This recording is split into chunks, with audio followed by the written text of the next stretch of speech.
This video explains how to do the disintegration technique. The Photoshop version I'm using is CS5.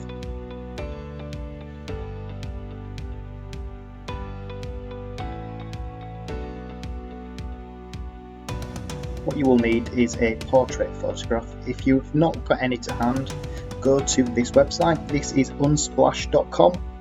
It's got thousands of portraits and the quality of them is brilliant. So you can choose any of them you want. Try to choose some that have got a clear background. This is the one I've gone for. You just need to click on it, download it, and then open it up onto Photoshop. First of all, we're going to be cropping the background of our image.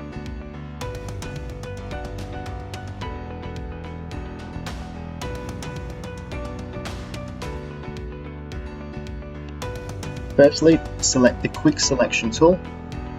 Make sure you've got the plus selected at the top and start picking out your model, okay, or your person. So try to pick out as much detail as you can at this stage.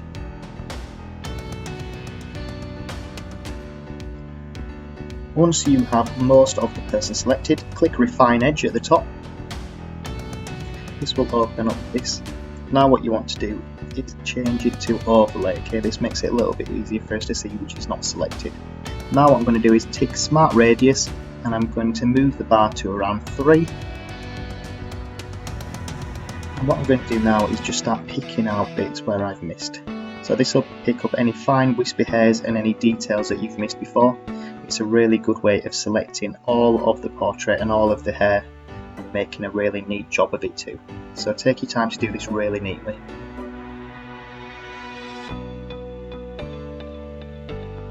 Then I'm just going to put it onto white background so I can see what I've missed. When I'm happy with that, I'm just going to click on this output. So it says output 2 and I'm going to select new layer. Press OK. This will then give me a new layer there which has the image that I've just cropped. What I'm now going to do is just delete the original layer. And then I'm just going to rename this layer model or face, whatever you like. Now what I'm going to do is just grab the cropping tool. What we need to do is just select the whole picture and just going to drag out the sides and maybe the top if you need to. We just want a lot of space around our model so that we're able to get the disintegrated effect.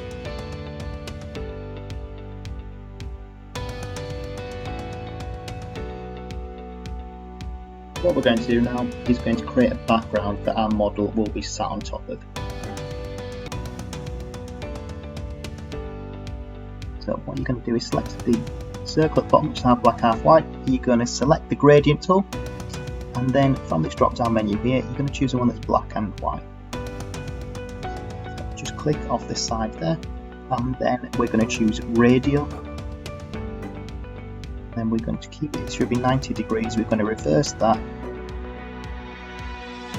then we're going to stretch this back to 150%, so as far as it goes, and we're just going to move this axis here just so we get an effect that looks a little bit like mine. What you can also do is drag the white bit a little bit lower, so just see, you want it to look like this, so it's quite white but then dark towards the edges, and then press OK.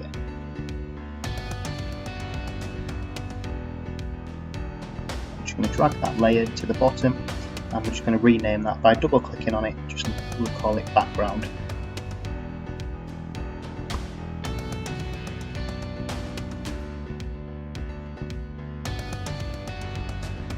Our third step is using the Liquify filter. So what we're going to do first is press Ctrl and J. What that will do is duplicate the layer there that we've got of the model. We're just going to label this Liquify and then you want the Liquify layer to be in the middle. And then we're just going to make the top layer invisible. Then we're going to go to Filter, we're going to select Liquify. What you want to do now is select the brush on the top left, which mine is selected blue. You can change the size of this using the bracket keys to make it larger or smaller. What I'm going to do now is start literally dragging the model across and stretching the image. Okay, this may take a while, so take your time to do this nice and neatly. I've sped this up a little bit, But take your time to do this nice and neatly so you get a full coverage along whichever side of the screen you're dragging it. Then press OK.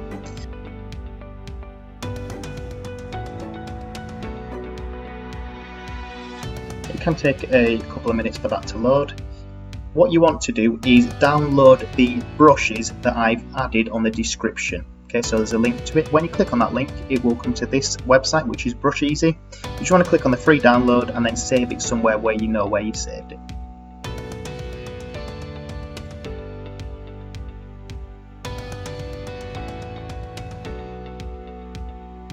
What you're going to do now is begin to add mask layers. So click on the Liquify layer, keep finger on Alt and click on the mask layer. What that'll do is add a solid mask layer so it'll hide the image. You're then going to make the top layer visible. You're going to add a mask layer on this. And then click inside that mask layer in the white box and you're going to go to your brush. And then you're going to select the type of brush. And what you need to do is go to the little arrow on the right side there. When this menu opens up, you're going to click Load Brushes. And then look for the file you saved, and mine is there, Explosion Brushes. So I've saved it there. Look for the folder you put it in. Then I'm going to go for the one that ends in 36, okay, which looks like this. Making sure that I'm in the right box there, so I am in that white mask layer. And then I want to be working with black, so I'm going to swap that around, so I've got a black layer. What I do is start applying this onto here, and it'll just start erasing bits of the top image.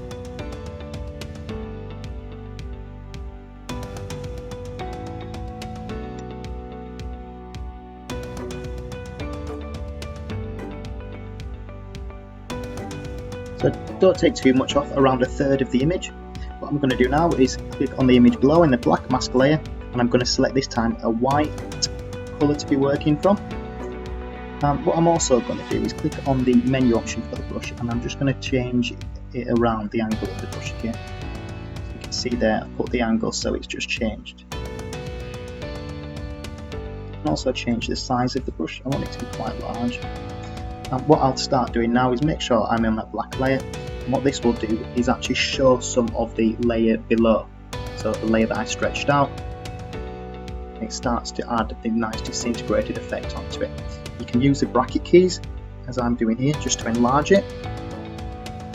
It's nice to have different sizes, and that gets a real nice effect. And that's a real simple way to achieve the disintegration technique. And this is my final image.